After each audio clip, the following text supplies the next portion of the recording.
இன்னும் ஒரு விளையாடி உங்கள் அனைவரையும் சந்திப்பதில் பெருமகிழ்ச்சி. ஐபிஎல் 46வது போட்டியாக ராயல் சேலஞ்சர்ஸ் பெங்களூர் மற்றும் டெல்லி கேபிட்டல்ஸுக்கான போட்டி டெல்லி அருண்ஜேட்லி மைதானத்தில் ஆரம்பமானது குறிப்பிடத்தக்கது.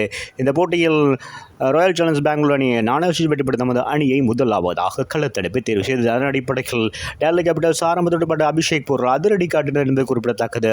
ஆரம்பத்தில் 11 பந்துகளை எதிர்கொண்டு 4 ஓட்டங்கள் 6 ஓட்டங்கள் 2 இடங்களாக அதிரடியாக 28 ஓட்டங்களை பெற்றது ஆட்டம் இழந்திருந்த ட்ரோப்ளேசர்ஸ் 4 ஓட்டங்கள் 22 ஓட்டங்களும் ஆட்டம் இழக்க கருண் நாயர் 4 ஓட்டங்களோடும் KL ராகுல் 39 பந்துகளில் 4 ஓட்டங்கள் 3 இடங்களாக 41 ஓட்டங்களை பெற்றுக் கொடுக்க அக்ஷர் பட்டேல் 4 ஓட்டம் 1 6 ஓட்டம் 1 இடங்களாக 15 ஓட்டங்களையும் ஸ்டாப்ஸ் 18 பந்துகளை எதிர்கொண்டு 4 ஓட்டங்கள் 5 6 ஓட்டம் 1 இடங்களாக 34 ஓட்டங்களையும் பெற்றுக் கொடுத்ததோடு அசுதோஷ் சர்மா 2 ஓட்டங்கள் நிபிராஜ் 12 ஓட்டங்கள் பெற்றது வழி ரன் அவுட் முறையில் ஆட்டம் இருந்தார். ஆகவே நிர்ணயிக்கப்பட்ட 20 ஓவர்களில் 8 விக்கெட்டுகளில் 162 ஓட்டங்களை மாத்திரமே பெற்றுக் கொடுத்திருந்தார்கள் டெல்லி கேபிட்டல்ஸ் அணி. ஆகவே பந்து வீச்சு பொறுத்தவரையில் ராயல் சேலஞ்சர்ஸ் பெங்களூர் அணியை பொறுத்தவரை புவனேஸ்குமார் 3 விக்கெட்டுகள், ஏசல்வுட்ஸ் 2 விக்கெட்டுகளையும், யாஸ் தயாள் மற்றும் குருணால் பாண்டியா தலா 1 விக்கெட்டுகளையும் வீழ்த்தியிருந்தன. ஆகவே ராயல் சேலஞ்சர்ஸ் பெங்களூர் அணியை பொறுத்தவரை 163 ஓட்டங்கள் இலக்காக நிர்ணயிக்கப்பட்டிருந்தது.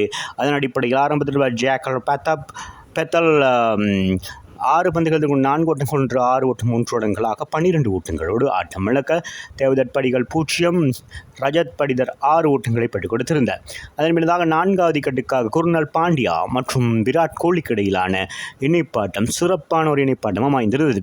84 பந்துகள் எதிர்கொண்டு 119 ஓட்டங்கள் சத இணைப்பாட்டம் பெறப்பட்டதும் குறிப்பிடத்தக்கது.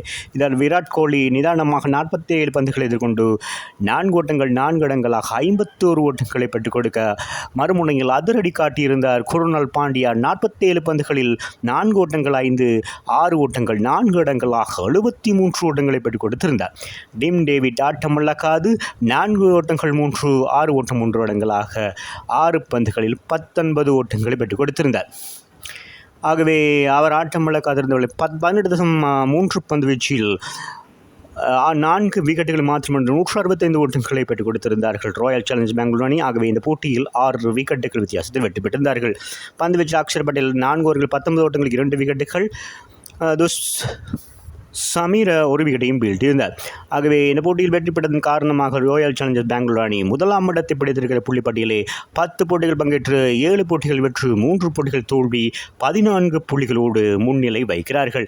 இந்த போட்டியில் தோல்வியடைந்த டெல்லி கேபிட்டல்ஸ் 9 போட்டிகள் பங்கேற்று 6 போட்டிகளில் வெற்றி 3 போட்டிகள் தோல்வி 12 புள்ளிகளோடு 4ஆம் இடத்தில் இருக்கின்றார்கள்.